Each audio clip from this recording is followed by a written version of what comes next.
"15 years after its premiere, the Boondocks Animated Series stands the test of time as an undeniable classic, and there's still more to say. So let's talk about it.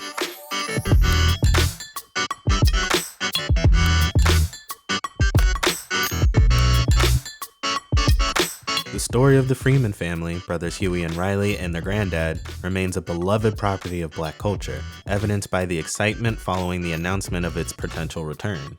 It's not hard to see why when you appreciate how unique the show was coming out in 2005. It boasted a brilliant cast, blended hip-hop and anime influences, and crafted a host of memorable characters.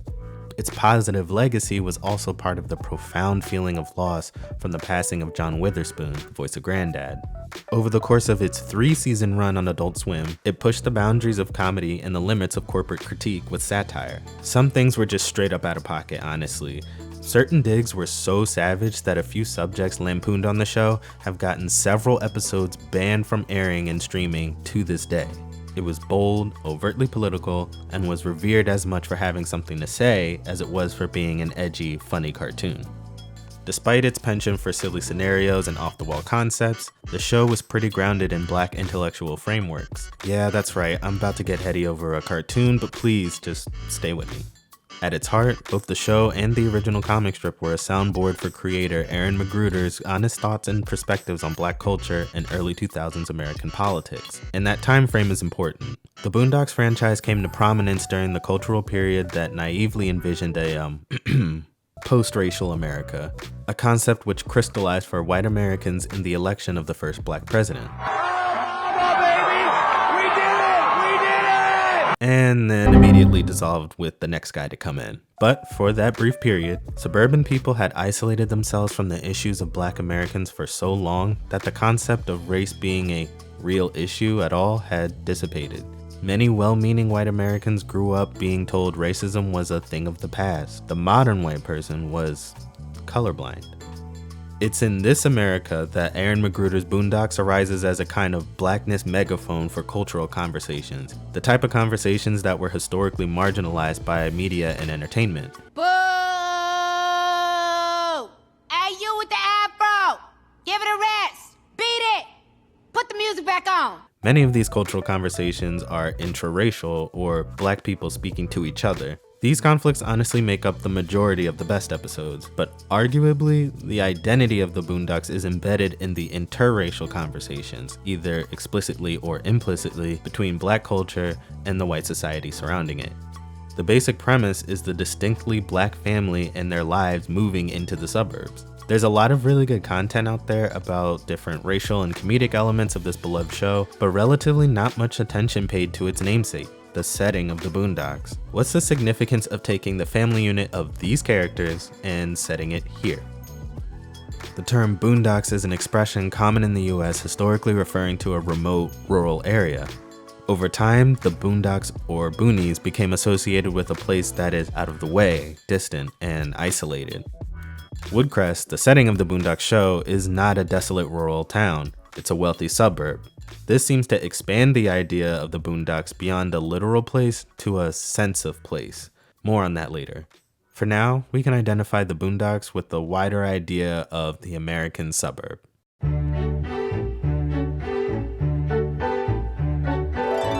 In the 1940s, the United States experienced a great suburbanization. The country underwent a massive project of housing development generated by the combined forces of market and the auto industry. A flood of people and resources poured out of the urban cities and into these uniform little communities in a phenomenon known as white flight. The result was a huge expansion of spread out communities and family units, and the people who made up these new towns developed a distinct suburban culture right alongside it. The suburbs absorbed the emotional weight of a powerful myth in the US, the American dream, a dream of progress and upward mobility. And they tied that dream to a model of consumerism that created a tangible track of achievement to follow. You toil and work hard for years, marry a spouse of a different gender, save money to eventually get a loan for a house in the suburbs, and live out your days reveling in your nifty kitchen appliances, your 2.5 kids, a family dog, a tidy green lawn, and, of course, your trusty car. And yet the stereotypical image of the American suburb was an intentionally constructed ideal, a blissful marriage of conservatism and consumerism that fetishized sameness, tradition, competition, and white skin. As a lot of you probably know, there's a pretty dark undercurrent to this history. One thing that is consistent across media and real life is the noticeable lack of color. This was by design, and the acceptance of black people in a suburban environment would often be conditional, with black families facing a great pressure to assimilate, become more suburban. Less cookouts, more barbecue parties, if you know what I mean. This is the legacy the Boondocks Animated Series explores, this mythologized idea of the suburbs. Take an old school retiree of the civil rights movement, the embodiment of youthful ignorance, and a militant black revolutionary and place them in idyllic suburbia. The contrast and culture clash is a great setup for humor, but neither the strip nor the show really focus on drawing laughs from fish out of water jokes. Instead, Magruder crafted broad symbols of blackness and marooned them on an island of whiteness to satirize both groups. As for what the show has to say about this dynamic, the first episode of the series is a great place to start. It works as a kind of thesis for the whole season. In the very first image of the show, we see a bird's eye view of green suburban sprawl. The angle evokes the perspective of God looking or shining down on the burbs in all its splendor. We enter a wealthy garden party with a crowd of carefree white people. Our young Afroed Huey quickly brings the peaceful gathering to a screeching halt when he tells them something they never expected to hear. The truth. Everyone, I have a brief announcement to make. Jesus was black, Ronald Reagan was the devil, and the government is lying about 9/11. And all hell breaks loose. Damn. Huey quickly awakens with Granddad angrily warning him not to even dream about telling white people the truth. The Boondocks definitely starts out with a bang, and we get a great impression of exactly what kind of show we're in for. An abrasive, black American-centered point of view that has no problem disturbing the peace and tranquility of suburban, white America. Before Huey even opens his mouth, we can understand he's entirely out of place in the garden party. With his dark clothing, combat boots, and permanent scowl, he instantly clashes with the upscale, clean-cut bouginess of the guests. Huey's iconic big natural afro feels similarly incongruous by defying Eurocentric beauty standards and more conservative images of respectability. I'll resist going too far into a tangent about the social politics of black hair and the billion-dollar industry of chemical relaxers that straighten coarse hair, but as the classical poet Paul Mooney once put it, if your hair is relaxed, white people are relaxed. If your hair is nappy, they're not happy. Even Huey's name sets up a tension between him and his surroundings. Of course, Huey references activist, revolutionary, and co-founder of the Black Panther Party, Huey P. Newton. His last name, Freeman, evokes America's history of slavery, as a surname many slaves adopted upon obtaining their freedom. Beyond appearances, the first scene holds nothing back in establishing Huey's role and the tone of the show. As the episode progresses, we'll continue to understand exactly what kind of setting our characters have been dropped into.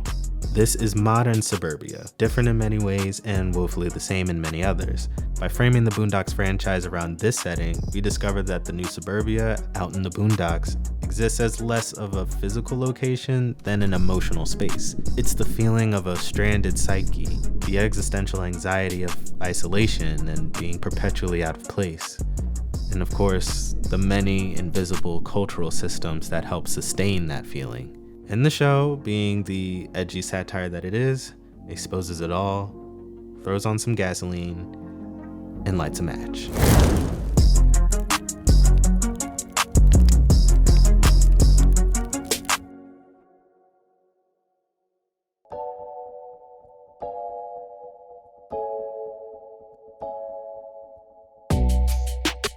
Boy, what did I tell you?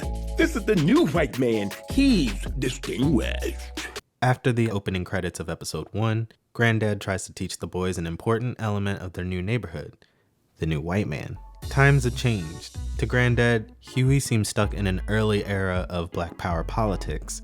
He insists the new white man is distinguished, and adds the new white man's obsession with fancy cheese can overcome any potential hostility towards outsiders. Granddad, you can't tame the white supremacist power structure with cheese. Oh, yes, I can. Magruder uses the new white man here to critique a prevalent ideology of the time, what scholar Eduardo Bonilla Silva called colorblind racism. Bonilla Silva writes, if Jim Crow's racial structure has been replaced by a new racism, what happened to Jim Crow racism? What happened to beliefs about blacks' mental, moral, and intellectual inferiority? In short, what happened to the basic claim that blacks are subhuman? Social analysts of all stripes agree that most whites no longer subscribe to these tenets. However, this does not mean the end of racism. Instead, a powerful new ideology has emerged to defend the contemporary racial order, the ideology of colorblind racism. Although it engages, as all ideologies do, in blaming the victim, it does so in a very indirect, now you see it, now you don't style that matches the character of the new racism. Basically the line of thinking where a white person goes, I'm not racist, I don't even see color, but then will confront you completely unprovoked about how black people's culture is the reason they don't succeed, while you're just trying to get through the rest of your shift at your college job and you wish you could say something, but you can't say shit because you're on the clock and they're attending, so your boss just wants their money.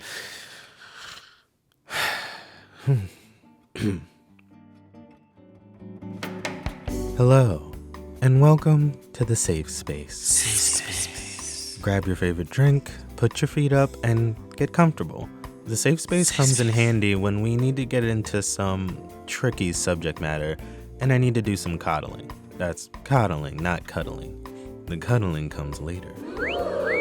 I wanted to let you know I'm gonna use the term new white man a few times in this essay, so I just wanted to get some things out of the way and make sure we're all on the same page. I want to be clear that I do not intend to single out individuals or suggest there is a different species of white people when I say the new white man. In the show, it's a joke with a point, but it's mostly just satire. I'm going to use language from the show as a device to talk about some other ideas. When I say new white man, we're pretty much only talking about ideology. If you're not super familiar with what ideology is, honestly, I've already given a lot of extra context in this video, so I think you can handle Googling that one on your own, because it's always okay to Google in the safe space. So don't worry, try to relax, no one is attacking you for being white, but we will be talking a lot about white supremacy in this video, and that can be kind of hard to hear, but I promise, you won't die, you won't burst into flames, it's all good, it's a cartoon. And rest assured, I do not by any means hate white people. Some of my best friends are white. So thank you for joining me in the safe space. And I hope you enjoy the rest of the video. All right, you ready? Here we go. Be happy! Your brother was called a nigga by a white man! We get our first glimpse of the new white man in the form of Ed Wuncler, the disgustingly wealthy businessman who literally owns everything in Woodcrest. We learn from Wuncler that his family founded the town 170 years ago and that he is very selective about who he lets into the neighborhood. From this introduction going forward, we can often identify Wuncler as a personified stand-in for the town. Wuncler is Woodcrest, and we could view his appearances as commentary of the values and motivations underpinning a suburb like Woodcrest. Wuncler then continues to interrogate Robert about lifestyle, basically acting out the cultural conversation of who is now welcomed in the suburbs and who isn't. Are you gay? And if so, do you have a gay lover living with you in the house? What's your position on gay marriage? You don't look like you associate with any Muslims, Arabs, you know, people of terrorist descent. Hey, yo! The suburbs have changed, but not much. Certain groups are stuck peering over that white picket fence from a distance, unwelcome to participate in this aspect of the American dream. People of terrorist descent in particular touches on one of the key frames of colorblind racism, that absurd use of language that says something without saying it. A funny but f***ed up co-opting of politically correct language, the language of New Suburbia. The show satirizes the polite language of the burbs again in season 2 episode The S Word. This episode, based on a hilariously sad real-life news clip, please go look this up, deals with the fallout from Riley's teacher offhandedly calling him nigga. And I was just stunned, and I said, well, sit down, nigga. I just repeated the insult back to him because that's what I've been trained to do. As Riley and Granddad seek to cynically capitalize off of the controversy, the boys' school desperately defends itself by asserting their racial training tactics. The district's policy is that teachers should always say N-word instead of the actual N-word, or S-word instead of saying the actual S-word. And how often do you have a problem with faculty saying spear chucker to students? We don't. That's what I'm saying. They would say S-word. The N-word debate is honestly so toxic, I don't want to get into it. The problem of an older white teacher telling a student to sit down, nigga, should be obvious. But the use of language, and particularly the school's focus on appropriate versions of bad words, makes a funny commentary on the ideology of the new white man. One of the points made in the S-word is the contextual use of language and how funny situations arise when the meaning and intent of what people say collides with their shitty word choice. A focus on language can easily lead to ignoring context and obscuring the more resonant issues of power dynamics and mutual respect. Did Mr. Pedo want to put Riley in his place in a targeted way when he told him, sit down, nigga? Maybe not, but it was at least disrespectful. One slur refers to Arab people as people of terrorist descent. Is it really better that one slur doesn't outright call them K***s or if he has the intention to discriminate against them either way? What does it really mean to call someone Native American instead of Indian, Asian instead of Oriental? It is probably supposed to translate into something like, I respect your history and your desire to name yourself. However, it might also just mean, I don't really want the headache that comes with calling you what you don't want to be called, even though I couldn't really care less about your damned history.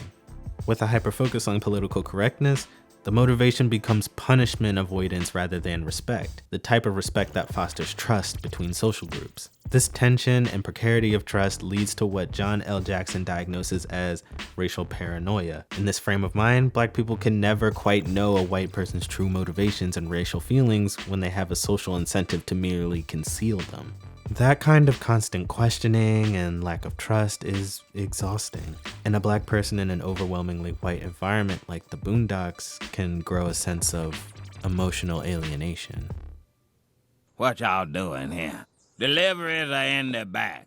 Well, if one slur provides an introduction to the violent politeness of the new white man's language, we soon get reintroduced to the idea of old school racism as we like to imagine it, only coming from a pretty unexpected source. Excuse me? Oh, Lord have mercy. Security. We got a cold black. Cold black at the main gate. Enter Uncle Ruckus, no relation. A caricature of a Black man who hates Black people. I start each day by thanking the white man for the sunrise, for the land I walk on, for the air I breathe. I also apologize for niggas, but Lord knows they ain't gonna apologize for themselves. Many people mistake me for being Negro because they don't know that I am currently living with the heartbreak of revitiligo. That's a skin condition that's the opposite of what Michael Jackson's got. In order to hold himself out as different from actual Black people, Ruckus often becomes the vocal and violent enforcer of the Burbs. Watching through the series, you'll also notice Uncle Ruckus acts as the neighborhood workhorse, seemingly holding an impossible amount of undervalued service jobs in Woodcrest. Like Ruckus, the outwardly racist attitudes are still present, only marginalized and quietly, dutifully working as the underpinnings of polite suburban society. Message! Uncle Ruckus's purpose then is basically saying the quiet part out loud. Think of him as the anger translator a la Key and Peele, but specifically an anger translator for the racial grievance of the new white man.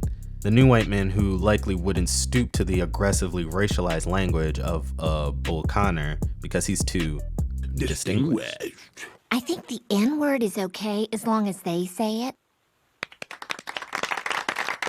You could basically perform any Donald Trump speech about the Burbs in Uncle Ruckus' voice and it'd sound like a monologue from the show. When Ruckus first meets the Freemans, he assumes they're there to work a service job like himself, not actually attend the party as respected guests of Onceler. Ruckus refuses to believe that Black folk like Granddad and the boys could be welcomed into white society on that level. Look like we got us the winner of the Lucky Nigga of the Year award. They must think the sun shine out your ass. They must think you Sidney fucking pody, eh? Oh, yeah. They must think your shit smell like spring daisies and cinnamon. He insists that there must be some extraordinary reason that Granddad has obtained the treasured proximity to whiteness. In the eyes of Ruckus, the only way to be thoroughly mediocre and still worthy is to have white skin. Ruckus's building suspicions of the Freemans culminates in a song he wrote called Don't trust them new niggas over there.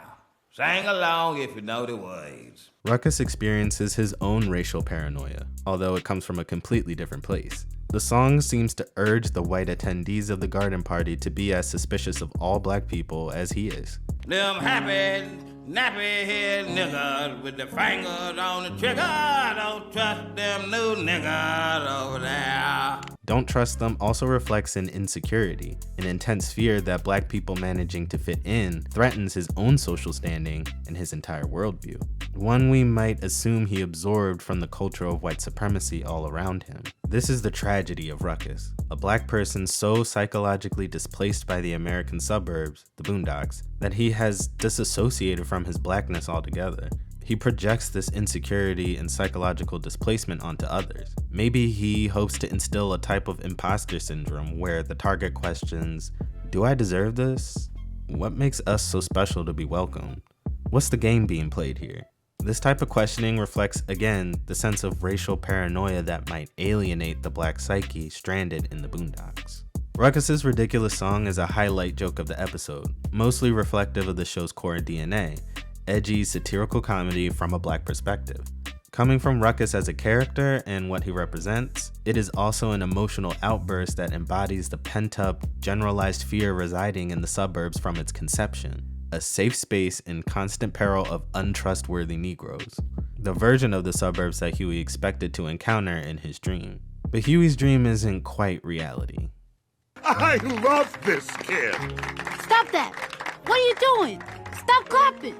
Huey discovers a material flaw in his perceptions. Mainly, absolutely no one at the party is stunting Huey. When our scowling revolutionary gives people a piece of his mind, he encounters a sea of deaf ears completely unconcerned with Huey's hot takes. And all I'm saying is, Ronald Reagan was the devil. You are such an articulate young man. Man, doesn't that offend you? Wealth ultimately insulates the group from the type of world-shattering, radical truth-telling Huey's presence provides. The new white man is so comfortable and secure in his position that one black family doesn't scare him. Alone, Huey cannot truly upset the status quo. His politics may be brazen, but without people behind him to inspire or collectivize with, the words don't hold much power. Another isolating effect of the Boondocks, the quieting of the loudest voice in the room. At that point, Huey would be better off with the radical fancy cheese politics of Granddad. At least you get invited to lavish garden parties. Granddad represents an older generation of black men from Huey, who ingratiates himself to the power structure in order to benefit from it after a long life of struggling. I think that's what ultimately draws Onceler to the Freemans, and what he means by the mention of old school. You know, you're my kind of guy, Freeman. Old school. Glad you were able to make it, Robert. To the old school. To the old school. Really, the only person worried or threatened by the Freeman's presence is Uncle Ruckus, another black person. This revelation disarms Huey, and on some level frustrates him. It betrays what we historically know of the suburbs. It's disorienting, given his internal feelings of alienation brought on by the ideologies of the new suburbs. Colorblind racism, polite prejudice and racial paranoia, imposter syndrome, and an undercurrent of racial resentment. And of course, if the new white man won't explicitly regard Huey and the Freemans as second-class citizens, the dark underpinnings of suburban life represented by Uncle Ruckus will step in to remind them. It's worth looking into why exactly Ruckus shuns the Freemans. Why do we need to be suspicious of the new niggas over there? What is he afraid of? And what exactly does he need to defend so passionately?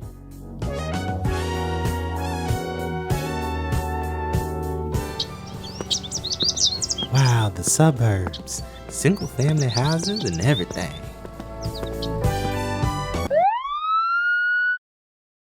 The socially constructed characteristic of whiteness was a main feature emphasized and advertised during the Great Suburbanization.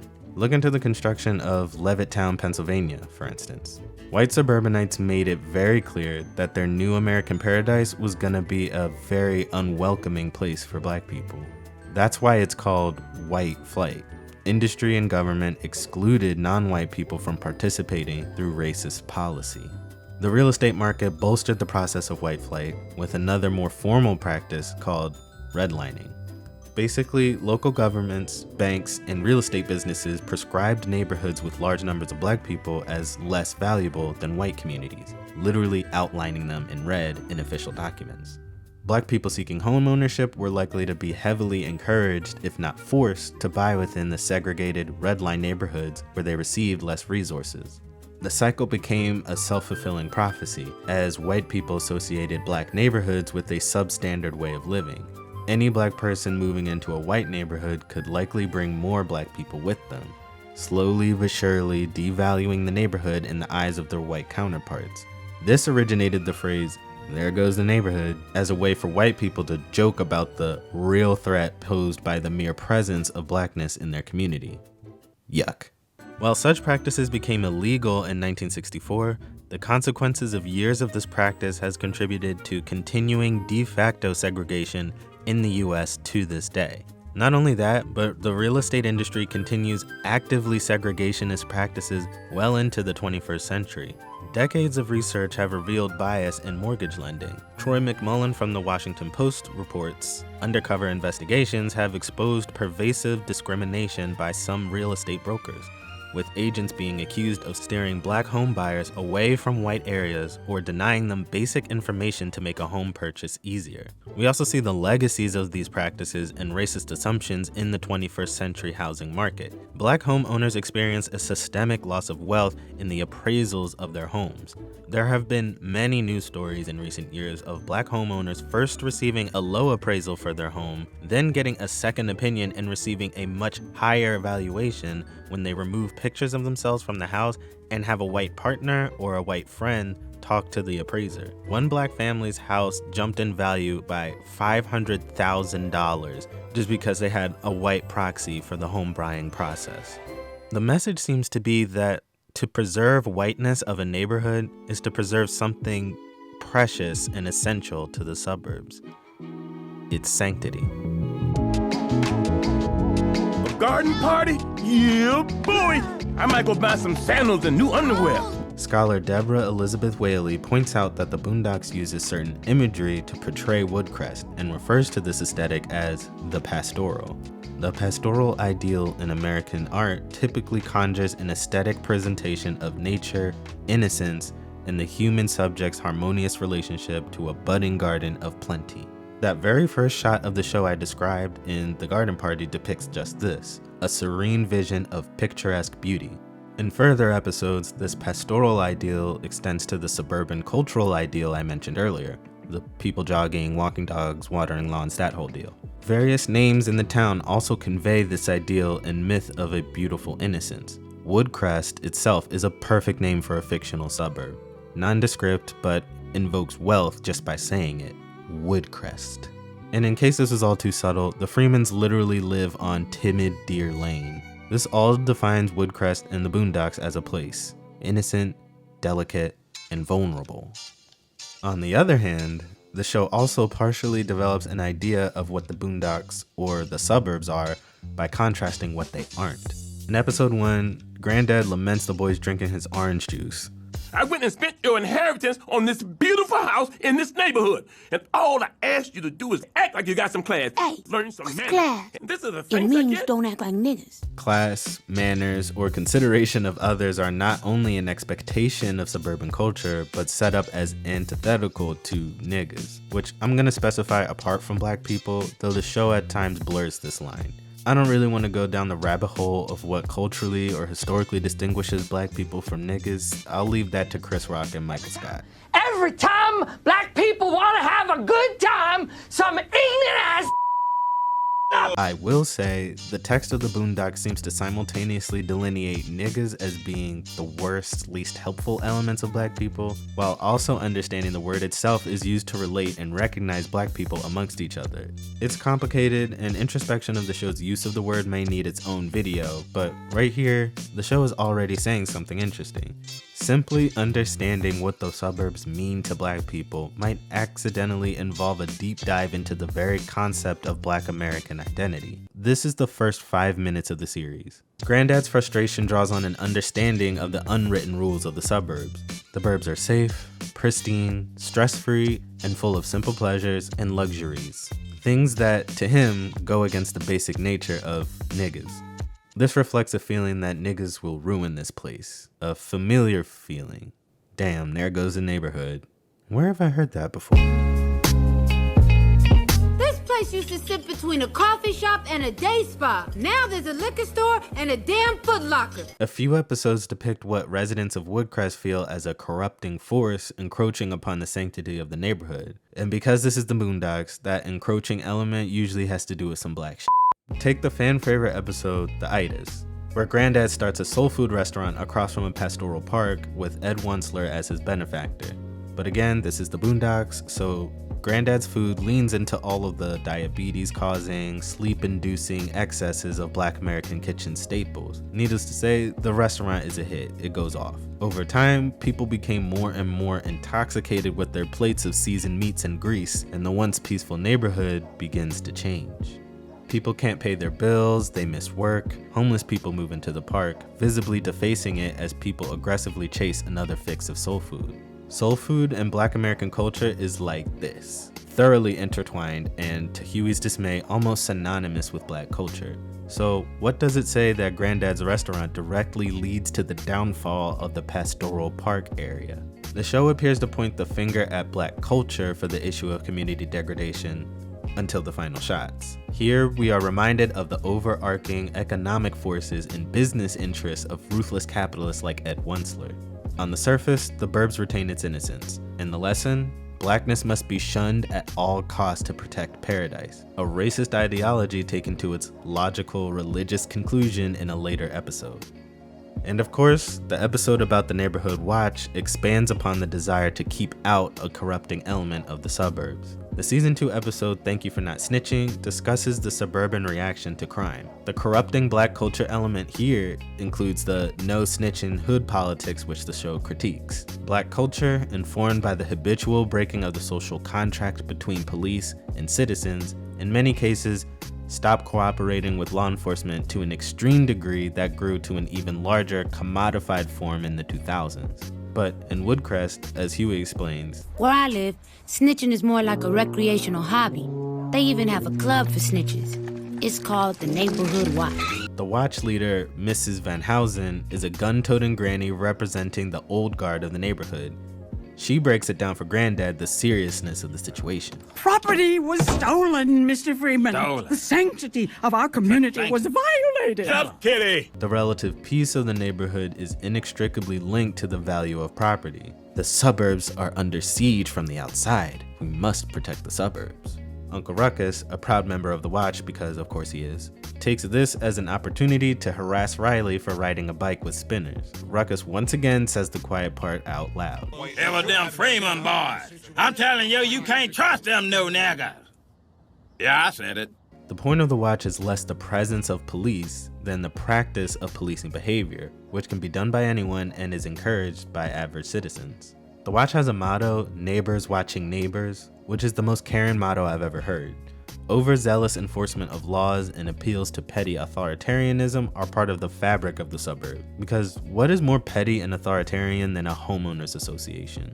This reinforces a core concept of the Boondocks, the isolation and expulsion of the unwanted, the cultural purity that Wunsler desires. So, like a reflex, the watch activates Karen Beast mode after the neighborhood is hit with a string of burglaries. This stirs up a lot of fear within the other neighbors, so no one pushes back on following Ruckus's racist assumption that the crime must be coming from outside the community.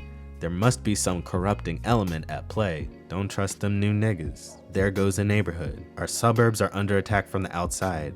we must protect the suburbs. In a post-Trayvon Martin world, this episode hits different. Tragically, we've seen this play out in real life many times. It's well documented of white people, particularly white women, calling the police on black people out of some perception of fear. This is the Karen archetype. And these assumptions play a big part in the construction of the world of the Boondocks. The ultimate presumption is that black people in these spaces are trespassing a barrier and acting where they do not belong, bringing the profane to the pastoral, the rags to the riches. And in the Boondocks, there's a character for that. But you know how we do. We bring the hood with us right here. Now let's make it rain.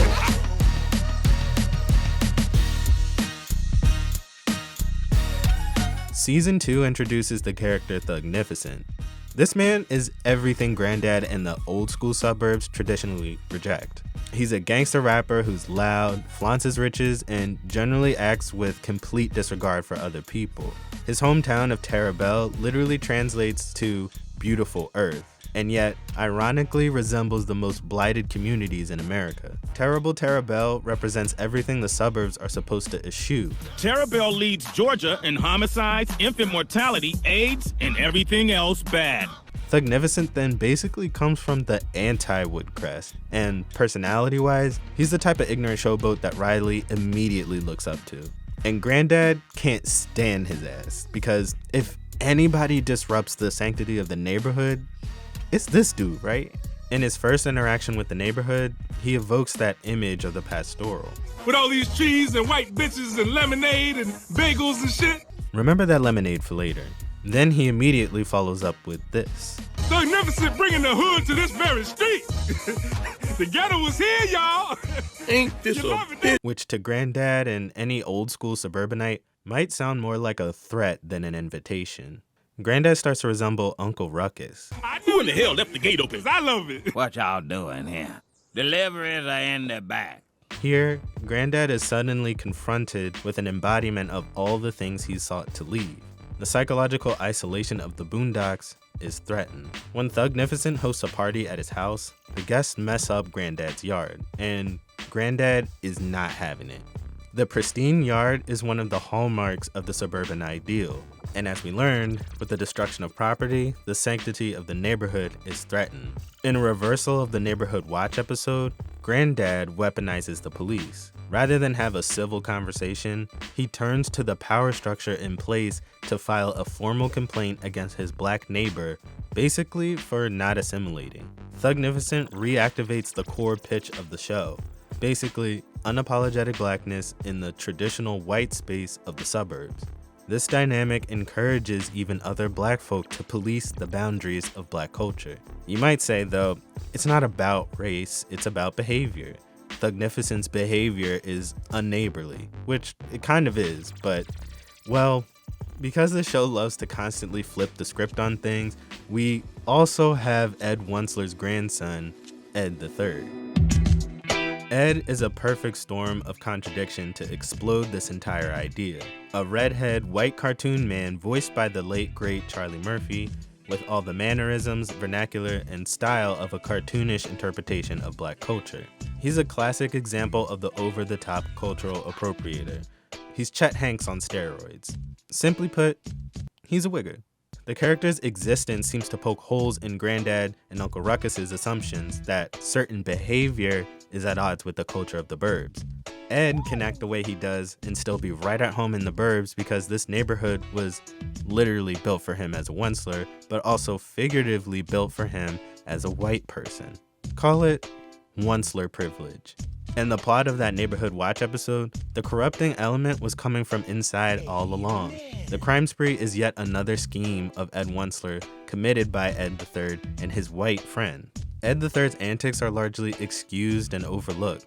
To the people of the community, he doesn't provide the corrupting influence of some of the other characters. So then it becomes clear it's not necessarily about behavior. It's Huey and Riley's blackness that the burb traditionally sees as unwelcome. Why'd he even move us out here? Probably did it just to make us miserable.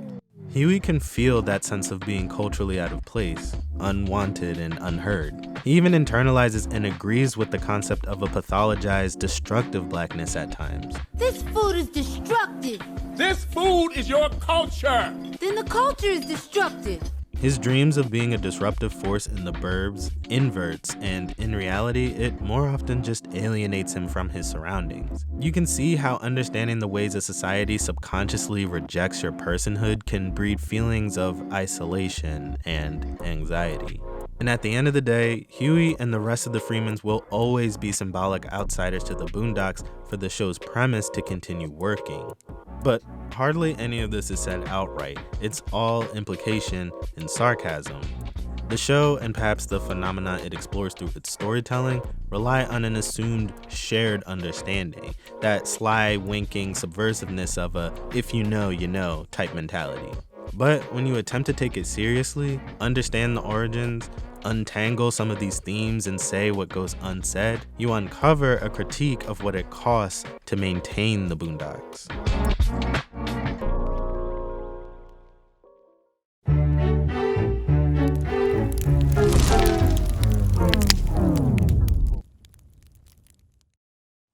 Sunny suburbia in middle America. Nothing going on here besides the humming of a happy home. But there was a price for peace. The overvaluing of exclusion and sameness cultivated attitudes of hostility toward difference. There grew this idea there must be guardrails protecting the pasture. Of course, this preceded a long history of violence used to enforce the exclusion of black people from the suburbs. The mid-century project of integration did not go smoothly. Archival footage and photos reveal a prolonged, aggressive backlash. Once racist laws and policy failed to do the job of policing the borders of paradise, citizens and police officers took up the job. And if the perception of fear is strong enough, citizens will bypass the police altogether and take it upon themselves to preserve the sanctity of the neighborhood by any means necessary. It sends a clear message, one that's been repeated through time, even long after Jim Crow. Anyone who doesn't appear to belong will suffer the consequences of trespassing a boundary. From the perspective of an outsider, the peaceful little suburbs stop appearing so peaceful. Property was stolen, Mr. Freeman. Stolen. The sanctity of our community was violated. I say it's time we officially militarize the neighborhood watch. The Boondocks Animated Series uses a lot of irony for its comedy, often mined out of people's hyperbolic or hypocritical behavior. Like how the town worries about the sanctity of the neighborhood while letting characters like Ed Wuncler III get away with the most outrageous antics. Or how the neighborhood watch leans on authoritarian surveillance of their neighbors and the underlying threat of militarized violence to maintain a peace. Or how the distinguished new white man tolerates a grotesque bigot like Uncle Ruckus. Or how he uses polite language to cover up exclusionary, bigoted behavior with political correctness. There was never no white kids shooting up nothing before they started going to school with niggas. These little angels wouldn't even know what a gun was. The white man is a peace-loving man. We might understand one of the ironies at play here as a hypocrisy of violence. The assumed innocence and safety of the suburbs is betrayed by not only its violent history of displacement, but the continued threat of exclusion by any means. What drives this contrast? How do we explain the view of the burbs as safe while glossing over the violence that created them? It's almost like the violence isn't violence when committed by certain people. It's just business as usual, or it's ancient history. How do we maintain the idea of the peaceful suburb despite what we know about them? How do people not see what's right in front of their eyes? To see one answer to those questions, let's look at one of the best episodes in the series. Season 1's The Block is Hot. The episode focuses on Huey's neighbor, Jasmine, who starts a lemonade stand on the block in the middle of a terrible heat wave. As the heat intensifies though, so do the underlying tensions in the neighborhood until things get increasingly out of hand and explode. The episode is a clear homage to one of my favorite movies of all time, Spike Lee's 1989 film, Do the Right Thing. That movie focuses on a single block in New York City during a terrible heat wave. The increasing heat catalyzes the underlying racial tensions boiling under the surface until things get increasingly out of hand and explode. With this classic film as a framing device, the Boondocks series reveals a key component in the construction of the Boondocks as a space, the suburbs as an ideal. In the opening shots, the episode sets up that contrast of suburban life and blackness that we've talked about. On the one hand, we have images of the suburban pastoral, people jogging, walking dogs, watering lawns, enjoying the sun. On the other hand is Huey, dressed in a winter coat and scarf, blasting the song Fight the Power by Public Enemy, a disruptive call to action heavily featured as a motif in Do the Right Thing. Riley cracks open a fire hydrant to enjoy some water and splashes Uncle Ruckus's car. Another reference to the movie, but also a remnant of inner city black culture. But as Huey reminds him, Riley, what? White people have pools. Nigga, what's with the coat? This type of black shit is not welcome in the suburbs, and Ruckus is quick to jump into his enforcer role and remind the boys. You quit playing with that white man water, boy! And you, turn off that goddamn jungle noise! Again, Ruckus poses black culture as a corrupting force. It's foreign and disturbing the peace. In come the real enforcers, the police. Ruckus attempts to weaponize the police against Riley, and a black audience likely anticipates the joke. Ruckus is not safe despite his delusions.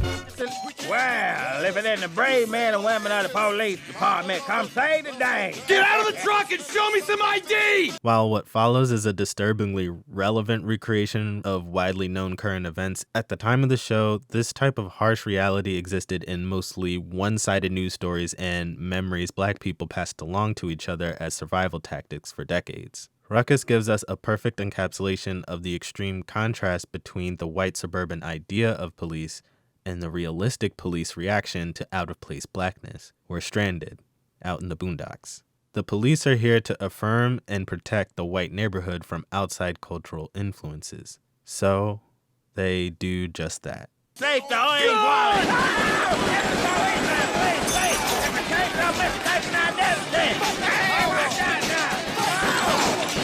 Please, not me! I got Indian in my family! Ruckus survives, by the way. Meanwhile, Jasmine works on her lemonade business with Huey doing his own thing. Huey gets on his literal soapbox to inform people of the schemes he believes the government pulls to exploit them. Sir, would you like to hear about how the government wants you dead by 62 so you can't collect on Social Security? Is that true? Yes, but lemon juice can lead to a longer, healthier life. Oh, I'll take a cup.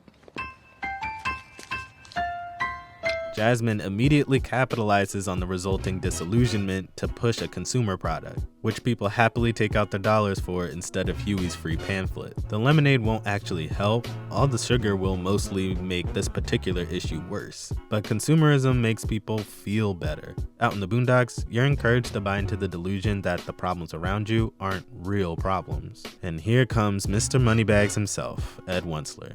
His presence by this point in the series is definitely sinister. I mean, Magruder named the character Wuncler, referring to the Wuncler from Dr. Seuss's The Lorax.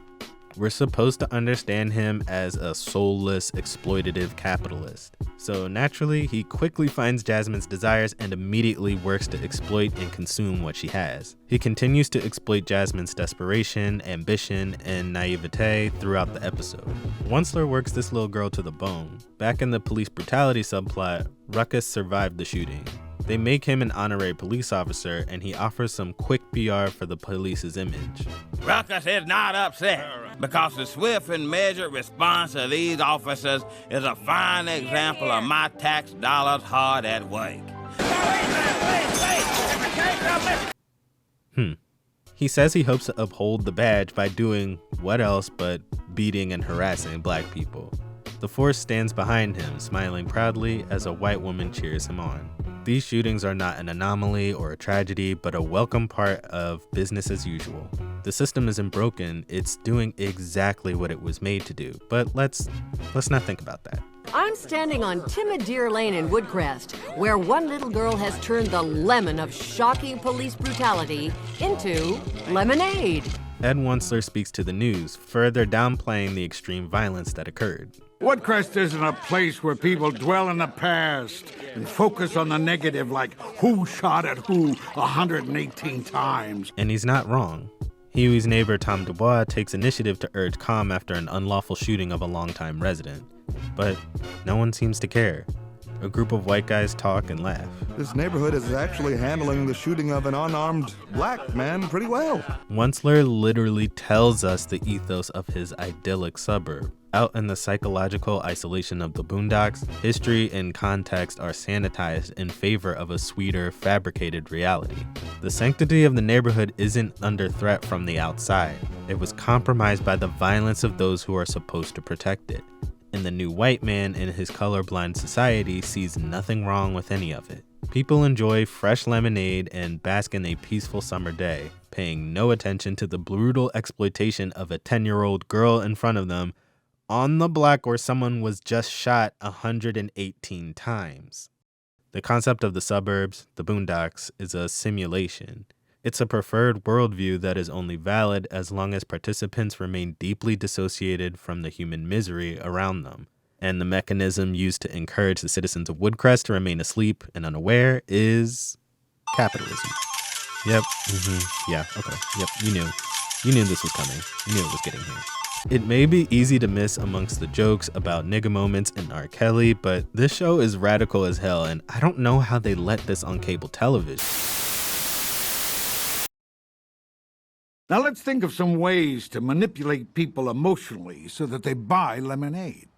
The People's Temple is probably one of the most infamous religious cults in American history. Their charismatic leader, Jim Jones, is most famous for directly preaching his revolutionary interracial congregation to their deaths. On a dark day in 1978, at the instruction of Jones, 909 members of the People's Temple died after ingesting cups of store-brand Kool-Aid that was laced with cyanide and barbiturates. Although truthfully, many members were shot or forced to inject cyanide at gunpoint, the media largely publicized the deaths as an act of mass suicide. The public was baffled. How can people believe in a doomed cause or dubious person so hard that they'd forego any shred of self-preservation? It led to the expression, drinking the Kool-Aid. Drinking the Kool-Aid is a kind of blind faith, or more accurately, a blinding faith, purposely shutting off reason and observable truth in favor of a die-hard belief. If drinking the Kool-Aid has become shorthand for blindly buying into a doomed cult of belief, drinking the lemonade is a great metaphor for blindly buying into the dubious cult of the post-racial suburb, the cult of implicit white supremacy, the death cult of capitalism. We just want everyone to know that this was not racially motivated. Everyone is welcome to come to Woodcrest, including the African Americans. You don't look like you associate with any Muslims, Arabs, you know, people of terrorist descent. Don't trust them new niggas over there. I'm telling you, you can't trust them new niggas. This food is your culture. Then the culture is destructive. Has the Department of Homeland Security ruled out terrorism? Hey, learn some manners. Claire, This is the it thing means don't act like niggas. Why can't we be ourselves, huh? Why can't I be me? Are you ashamed of us? Very. I'm rich, bitch. Well, sit down, nigga. What y'all doing here? Deliveries are in the back. Who in the hell left the gate open? The fuck y'all looking at? Everyone is welcome to come to Woodcrest. We are all aware now of the irony. Irony that shatters in the presence of Ruckus, who again can't help but say the quiet part out loud. Just don't stay too long, Dorcas. Just kidding. Not really. Jasmine not only makes the lemonade, she drinks it too. Her exploitation robs her of the ability to even see that she's being exploited. The cult of capitalism brainwashes her. She now robotically repeats classist platitudes. You'll never get anywhere in this world without doing a fair day's work for a fair day's pay. As one of the few people refusing to drink the lemonade, either literally or figuratively, Huey has had enough. The radical manages to organize a march of white people to liberate Jasmine. His allies, however, are presented as stereotypical, useless, long-haired hippies. Huey intends to use action to liberate his friend, but to his dismay, the well-meaning white people only want to participate in some much less risky chanting and hand-holding, which they admit will bring change just very, very slowly. They want the feeling of taking a stand against the human misery in front of them while being completely unwilling to destabilize the system that led us here. Even the allies start drinking the now cruelty-free branded lemonade, courtesy of Onceler. Things devolve from here. People yell at Huey to stop making trouble. They resist the disruptive force that tries to take away the lemonade that keeps them blinded. The delicate order of suburban residents and their needs must never be disrupted, or else the brutal enforcement power will be called upon to reinstate peace. Though one might question just how the police brutality and exploitation of a little girl could be considered peace in the first place. The situation has finally reached a boiling point. Once people are cut off from the lemonade and therefore their ability to ignore the problems surrounding them, Woodcrest devolves into chaos and rioting. Huey's vision from the first episode comes true and all hell breaks loose. The burbs burn. Magruder shows what really motivates people, a selfish desire to remain unaware of what's going on. Ruckus attempts to use his new power to abuse a black person, but gets turned on by the racist police he admires. We've completely forsaken the sanctity of the neighborhood. The new white man gives way to old habits. But they were always there, just broiling under the surface. All it took was a little heat. Then suddenly, a deus ex machina. The weather cools significantly and tempers cool with it. Sanity returns. Jasmine doesn't have a lemonade stand or the pony Onceler promised to help her get, but she's undeterred. Have I ever told you about Jasmine's hot chocolate explosion? It will be a delivery service for hot chocolate. Nobody really learns a lesson. We're still out in the boondocks. These people aren't worried about us. They're not worried about anything. They're rich. The Boondocks series clearly presents an America rife with racial tension. There's a looming threat of the total breakdown of polite society as we know it. In this world, we may just be on the verge of racial apocalypse. And yet, for most citizens of Woodcrest, daily life feels pretty mundane. Delightful, even. No matter what happens, these people just keep applauding. The Boondocks series explains this contrasting experience of the same society by focusing on a behavior, drinking the lemonade, or collective ignorance. The world of the Boondocks is a delicate social order. It's more emotional and psychological than the physical threat of a violent other. Simply calling it what it is or telling the truth is radical and upsets the peace. Think of Huey's garden speech, or his soapbox rant, or his play in the Christmas episode, The Adventures of Black Jesus. I would really love to see your vision. Vision? What do you know about my vision? My vision would turn your world upside down, tear us under your illusions, and send the sanctuary of your own ignorance crashing down around you. Are you really ready to see that vision? Huey's radical nature often works to deconstruct white heroes. He inserts blackness into the popular historical narrative and unmasks a government that lies and injures citizens. It's a hard pill to swallow, and in Huey's mind, the fragile white society he feels isolated from wouldn't handle it well. And this gets to my personal frustrations with talking about race in America. The conversation very often feels completely asymmetrical, with one side either feigning ignorance about systemic racism or believably really just not knowing the history. The tunnel vision and echo chamber caused by a Eurocentric education of history and culture creates a wide gap in knowledge. Black Americans often grow up with learning dual histories, the one taught in public school and the brutal history about your own people taught by elders around you. On the other hand, white American suburbanites rarely receive this black historical education until much later in college, if at all. I just saw Boys in the Hood, all right?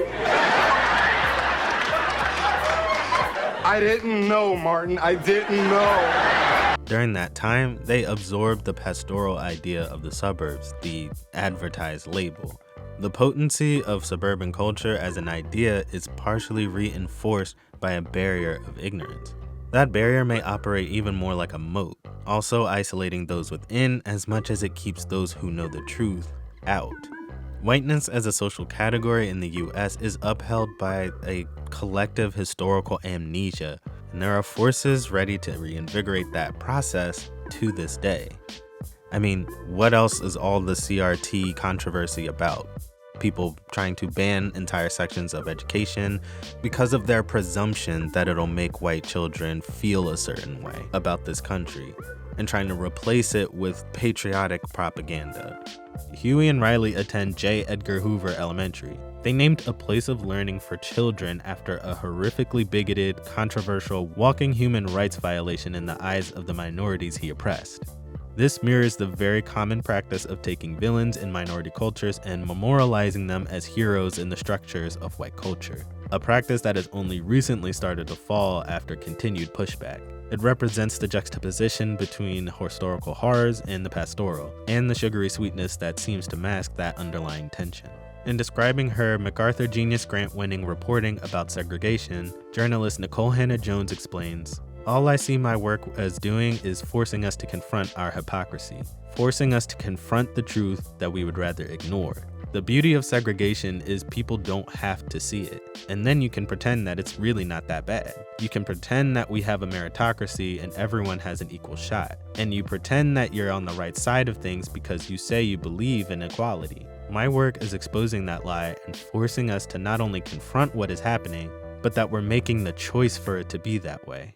Magruder's comedic work with the Boondocks Animated Series similarly brings light to big lies. The price of the suburban ideal is ignorance, and a belief in an idealized version of history that could not exist. By placing these representations of Black culture and intellectualism in this setting, Magruder exposes it all, setting fire to the fallacy of innocence as he goes. Why'd he even move us out here? Probably did it just to make us miserable. Hate this place. So let's say you're like Huey. You know the truth and you feel the need to do something about it. Now what? What does this do to a psyche not tuned in? Someone who hasn't drunk the lemonade. It's a disorienting experience that feels like large-scale gaslighting. You can see how wrong and disturbing everything is, yet life just goes on like normal.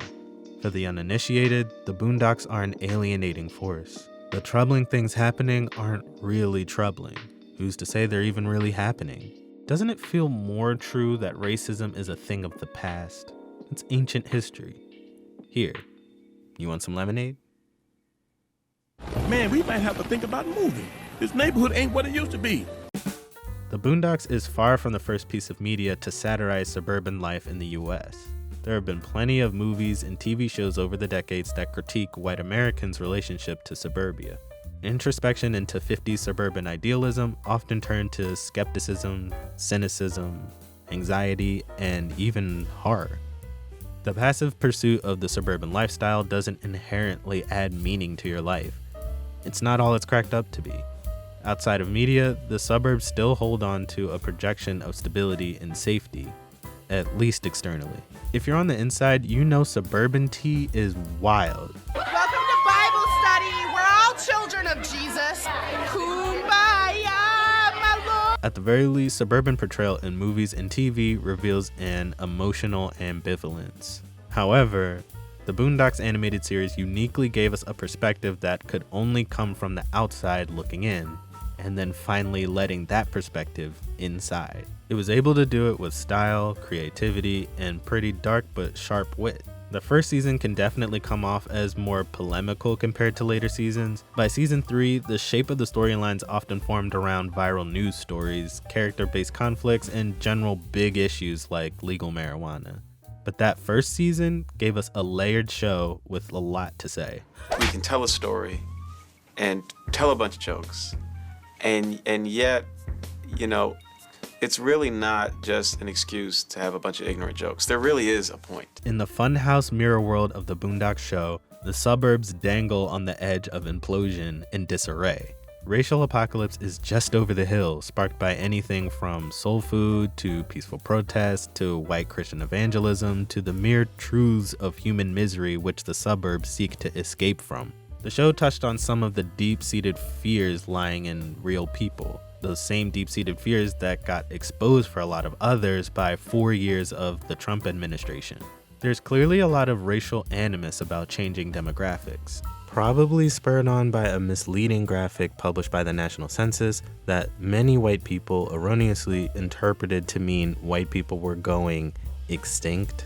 which might highlight a part in your lizard brain like, oh shit, something's happening, things are changing, and I gotta stop it. So a large subsection of the country is trying to keep a rigor mortis grip on something out of their control. People are scared. The internet has made them more aware of the world around them than they ever intended. The walls of the Pastoral have been breached. They're confronted with an anxiety and urge to protect the sanctity of the neighborhood.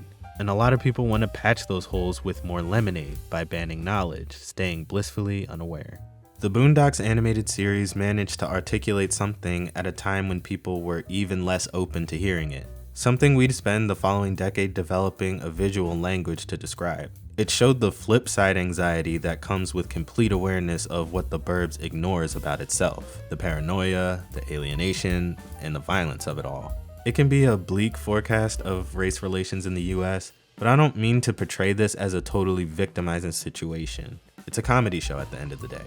And besides the levity of humor, the boys continue to assert themselves and their identity despite the dark tones in their surroundings. The Burbs don't fundamentally change the characters. This is mostly a feature of being a sitcom format that relies on a construction where certain things stay consistent over the episodes. But it also keeps the boys in perpetual conflict with their environment, always fighting back with irreverence and wit and their black identity. There is subtle development across the seasons. As I mentioned before, season 1 was the show's most ideological stories around this topic.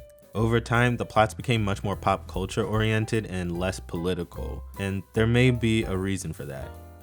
By season 3's premiere in mid-2010, the country was 2 years into the presidency of Barack Obama. It may be harder for younger generations to really understand and appreciate just how unprecedented and shocking that 2008 election was, given the history and the trajectory of the country up to that point. So season 3 begins with the episode It's a Black President, Huey Freeman, about that election and its profound reshaping of the conflict that drives a black radical like Huey. After being clearly and personally denounced by Obama on TV, Huey announces his retirement and is largely silent for the remainder of the episode. This mirrors what felt like a collective silencing of radicals in real life, who were confronted with claims that the country had moved past its racial conflicts of the past. Obama was the proof. He represented absolution from the issues Huey struggles against. People like Huey became race baiters, complainers, and people stirring up trouble in a post-racial America. And they're still called that today. From here, Huey's character kind of fades into the background for the rest of the series.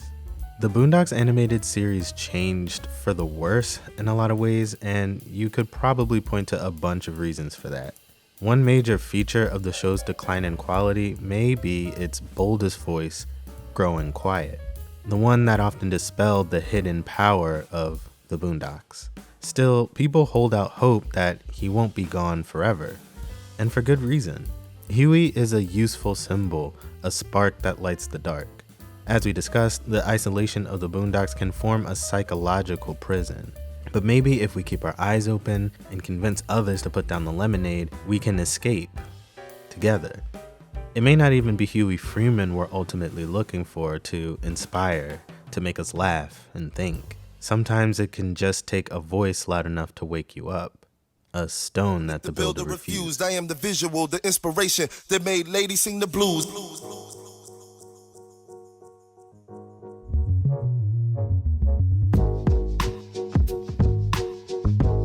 Thank you so much for watching. If you dug the video or feel like you got something out of it, please give it a like. Subscribe and ring the bell if you want to see more. Also, share with someone you think might like it. I would love to grow this channel and have another community I can talk about this kind of stuff with, so let me know what you think in the comments. Does the Boondocks give us a useful framework to critique the Burbs? Am I just full of it? I don't know. But either way, I'm enjoying doing this work, and all that engagement and things are really encouraging. This video was a lot of work, a lot of research and writing to make it as good as possible, and had a few breaking news announcements that derailed me and meant making some last minute additions, but it's done. It's over. It's canceled. It's over. Not literally, but you know what I mean. Anyway, I got another video in the chamber, so look out for that one soon. What else can I say but don't drink the lemonade? All right. Peace and love.